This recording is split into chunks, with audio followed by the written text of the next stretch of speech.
ഇതാ നോക്കിയാൽ ഒരൊന്നര കീര എന്ന് പറഞ്ഞാൽ കീര. എനിക്ക് ഞാൻ ഇത് അവിച്ച് തന്നാലും കീര തന്നെ ഭയങ്കരമായിട്ട് എനിക്ക് ഇഷ്ടമാണ്. ഒരു 2 പിടി കീരയൊക്കെ അല്ലേ പശുവിന് കണക്ക് ഞാൻ തിന്നളായി.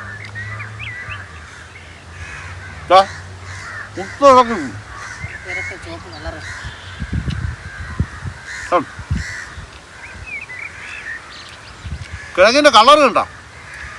അതാ അടിപൊളി സാധനമാണ്. ഇത് കീര മാത്രം ഞാൻ അവിച്ച് തന്നാൽ ഒരു 50 രൂപ കീര അവിച്ച് തന്നാലും ഞാൻ അങ്ങ് തിന്നും. എനിക്ക് കീര ഭയങ്കര ഇഷ്ടമാണ്. കൊച്ചിലെ എനിക്ക് അങ്ങനെയാണ് കീര ഭയങ്കര ഇഷ്ടമാണ്. ചമ്മന്തി സൂപ്പർ സാധനം. ഇത് കണ്ടേ നല്ല വറ്റലോളം.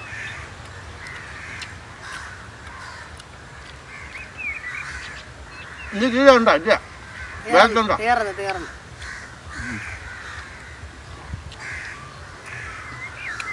കിഴങ്ങിൻ്റെ അങ്ങനെ എനിക്ക് കിഴങ്ങിൻ്റെ വലിയ ഇഷ്ടമില്ല. ചീര കിട്ടിയ എത്ര വേണം ഞാൻ തിന്നും.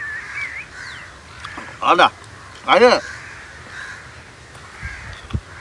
എല്ലാവരും നല്ലൊരു ചീര തന്നെയാണ്. തിന്നു കഴിഞ്ഞാൽ വാങ്ങൽ നല്ല ആരോഗ്യത്തിന് നല്ലതാണ്. വെട്ടി കളയ്ക്കാനൊക്കെ 2 കമ്മട്ടി മണ്ണൊക്കെ എടുത്ത് വെട്ടി കളയ്ക്കാനൊക്കെ നല്ല കളറുള്ള കീര. ഞാനിപ്പോൾ വയലിൽ ഭാര്യ വന്നില്ലെങ്കിലും വയലിൽ നിന്ന് 5-6 വെള്ളം അവിടെ കുടത്തിൽ എപ്പോഴും കൊണ്ടുവച്ചേ. കുടത്തിൽ കൂവൽ വെള്ളം ഇരിപ്പുണ്ട്. ഇത്തി വരാൻ താമസിച്ചു പോയാൽ ആട്ടിലേക്ക് ചിലപ്പോൾ തീറ്റി കൊടുക്കാനൊക്കെ കൊണ്ട് താമസിച്ച് ഇത്തി വരാൻ താമസിച്ചു പോയാൽ 5-6 കിലോ കീരയും തുള്ളിപ്പറക്കി പച്ചവെള്ളം കുടിക്കും. അത് മതി എനിക്ക്. എന്നാലും ഞാൻ പോയി അവിടെ പോയി കടയിലൊന്നും പോയി ഹോട്ടലിലൊന്നും പോയി ഞാൻ ഒന്നും മാറ്റി കഴിക്കാറില്ല.